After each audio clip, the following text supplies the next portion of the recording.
Hello students, today we are describing a trick to factorize polynomials. ठीक है, ये अब हम हर ट्रिक में बोलते हैं that there is no shortcut to success. You will have to go through the conventional methods जो आप लोग सीखते हैं एकेडमिक्स में, वो तो करने ही रहेंगे क्योंकि वो आपको यूजफुल रहेंगे स्कूल के एग्जामिनेशंस में. लेकिन कुछ प्रॉब्लम्स में अगर अभी हम लोग ट्रिक अप्लाई करके आप ये वेरीफाई कर पाए कि आपने जो किया है वो सही किया है, तो that will be having an upper edge to दो students who are knowing these tricks. तो ये ट्रिक को एक्सप्लेन करने के लिए अभी हम एक दो एग्जांपल्स ले लेंगे. Watch till the and x cube plus 6x square plus 11x plus 6.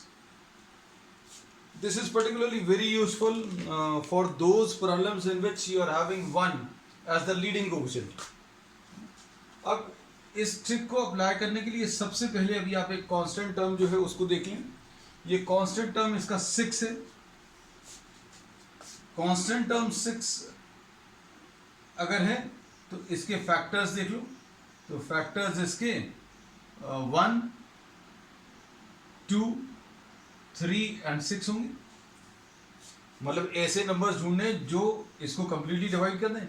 1 जो है 6 को कंप्लीटली डिवाइड कर देगा, 2 भी 6 को कंप्लीटली डिवाइड कर देगा, 3 भी 6 को कंप्लीटली डिवाइड कर देगा, एंड 6 ऑल्सो. सो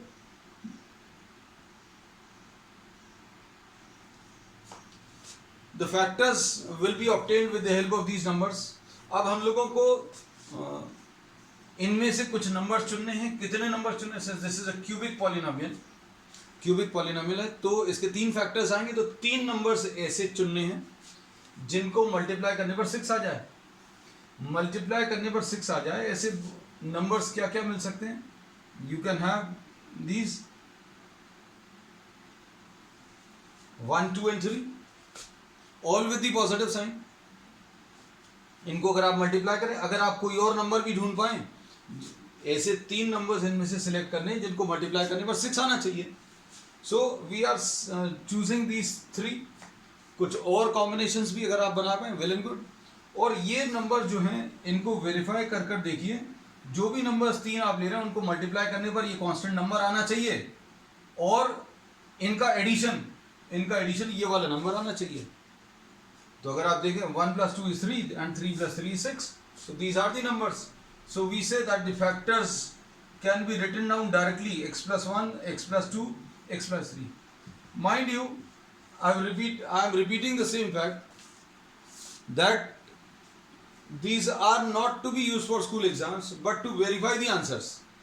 आप जब भी किसी क्वेश्चन को करते हैं और आपको ये पता चल जाए उसी समय पर कि आपने जो किया वो सही है कि नहीं, उसके लिए ये मेथड्स बड़ी यूजफुल है. ठीक है, तो एक दो प्रॉब्लम्स और लेंगे एग्जाम्पल में.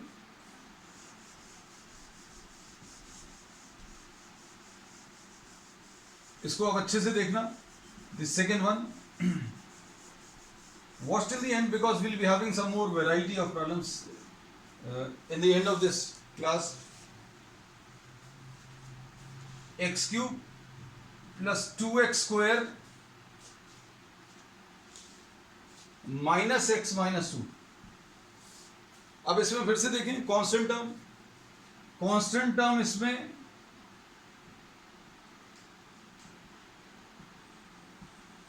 -2 है. फैक्टर्स इसके 1 और 2 होंगे. इसमें प्लस माइनस साइन लगा लो. मतलब वो नंबर्स ढूंढने हैं जो इसको कंप्लीटली डिवाइड करते हैं. 1 भी इसको कंप्लीटली डिवाइड करेगा, -1 भी करेगा, 2 भी इसको कंप्लीटली डिवाइड करेगा और -2 भी करेगा. अब ये 4 नंबर्स हैं. 4 नंबर्स कौन से हैं? +1, -1, +2, -2. और उसके बाद ये चारों नंबर्स में +1, -1, +2 एंड -2. इनमें से 3 नंबर्स चुनने हैं. 3 नंबर्स क्यों चुनने हैं? क्योंकि this is a cubic polynomial. ये क्यूबिक पॉलिनोमियल है, मतलब इसके 3 फैक्टर्स आएंगे. 3 फैक्टर्स अगर बनाने हैं तो अभी हम लोग क्या कर सकते हैं? You can select some numbers.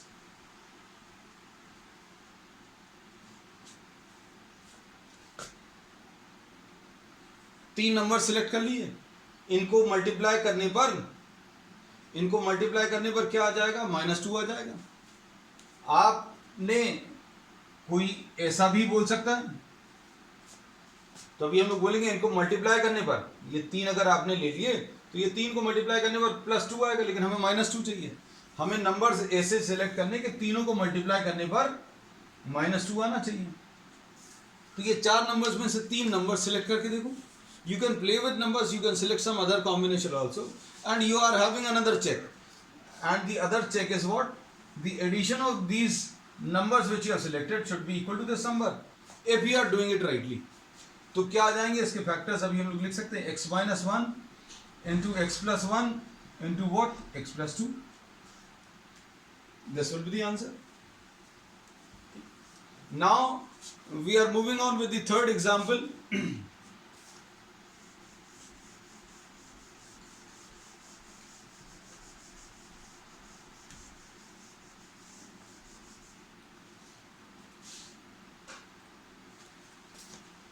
x cube minus 6x square plus 3x plus 10। इसमें एक 4th पावर वाला भी ले लेंगे अभी हम लोग। इसमें कांस्टेंट टर्म क्या है, constant term is 10। The factors of this, ऐसे नंबर्स ढूंढने जो इसको कंप्लीटली डिवाइड करें, तो +-1, 1 10 को कंप्लीटली डिवाइड करेगा, देन यू आर हैविंग +-2, 2 भी इसको कंप्लीटली डिवाइड करेगा, -2 भी करेगा, then you are having what, +-5 and +-10। अब 3 नंबर्स ऐसे ढूंढने हैं। अभी तुम लोगों को ऐसा लगता होगा कि भाई कोई भी नंबर्स आपको सिलेक्ट करना है तो लो 2 5 10 ले लें। भाई ये नंबर्स अगर आपने ले लिए 2 5 और 10, इनमें से 3 नंबर्स लिए तो इनको मल्टीप्लाई करने पर बहुत बड़ा नंबर आ रहा है। What we require is, we require 10 as the answer. आपको जो भी नंबर्स लेने हैं उनको मल्टीप्लाई करने पर 10 आना चाहिए, और 10 लाने के लिए ऑब्वियसली 1 2 एंड 5 यूज कर सकते हैं। 1 2 और 5 ले सकते हैं, या फिर और क्या कॉम्बिनेशन आ सकता है सोचो। इसमें +10 इज रिक्वायर्ड, +10 अगर चाहिए तो अब देखो, और अगर हमने 1 2 और 10 डायरेक्टली ले लिया तो तीनों को मल्टीप्लाई करने पर +10 तो आ रहा है, लेकिन इनको ऐड या सब्ट्रैक्ट करने पर -6 भी आना चाहिए। तो अब इनमें अगर आप देखो तो -2 और -5, 2 माइनस साइन लेने पड़ेंगे। 2 माइनस साइन क्यों लेने पड़ेंगे, ये चीज देखना, क्योंकि इसमें प्लस है, मतलब 3 नंबर्स को मल्टीप्लाई करने पर प्लस कब आ सकता है, जब तीनों पॉजिटिव हों। तो तीनों पॉजिटिव का काम तो नहीं चल रहा था।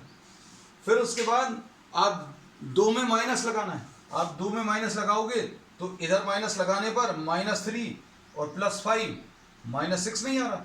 इन नंबर्स को ऐड करने पर -6 आना चाहिए। So you can try this, -2 -5 and +1। You can have a lot of practice by trying different things in the same problem। अब यहाँ पर 1 -2 -5, ये 1 -2 -1 -5 will be -6। So the answer will be x plus 1 and x minus 2 and x minus 5। This is the answer, simple। अब इसके बाद next है एक और प्रॉब्लम ले लें। This will be the last one for today's short trick class।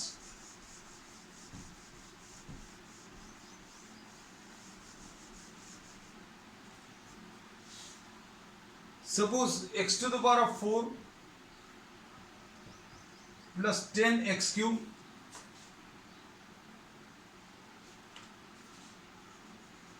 minus 7x cube plus 9x square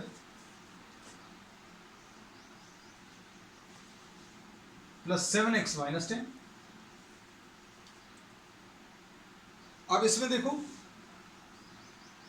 constant term कौन सा है, कांस्टेंट टर्म इज -10। तो इसके जो फैक्टर्स आएंगे बेटा, फैक्टर्स कैसे आ जाएंगे, +-1, क्योंकि 1 10 को डिवाइड करेगा, -1 भी 10 को डिवाइड करेगा, +-2, +-5 एंड +-10। फिर से अब वही चीज, क्या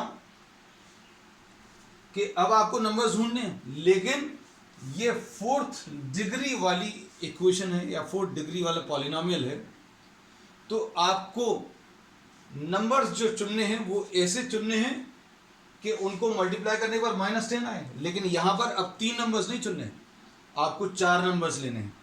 अब हम लोगों ने जो पिछला प्रॉब्लम लिया था उसमें 1, 2 और 5 तो आया था, 3 में 1, 2 और 5 आया था। अब हम बोल रहे हैं 4 नंबर्स में 10 चाहिए, तो कुछ और नंबर अगर आप सिलेक्ट कर लोगे तो 10 से तो बड़ा आ जाएगा या चेंज हो जाएगा। So we are selecting another one. तो इससे एक चीज क्या पता चलती है, you can repeat the numbers. और नंबर्स अगर रिपीट हो रहे हैं, जैसे ये +1 है, ये 1 है, ये 1 है, ये 2 है, ये 5 है, इन चारों को मल्टीप्लाई करने पर -10 चाहिए। माइनस लाने के लिए या तो एक माइनस में होगा या 3 माइनस में होंगे। अच्छे से समझ रहे इन बातों को।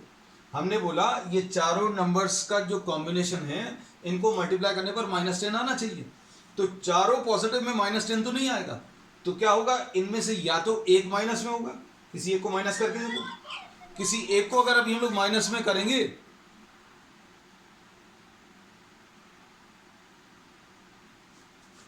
तो आंसर माइनस में आएगा, या फिर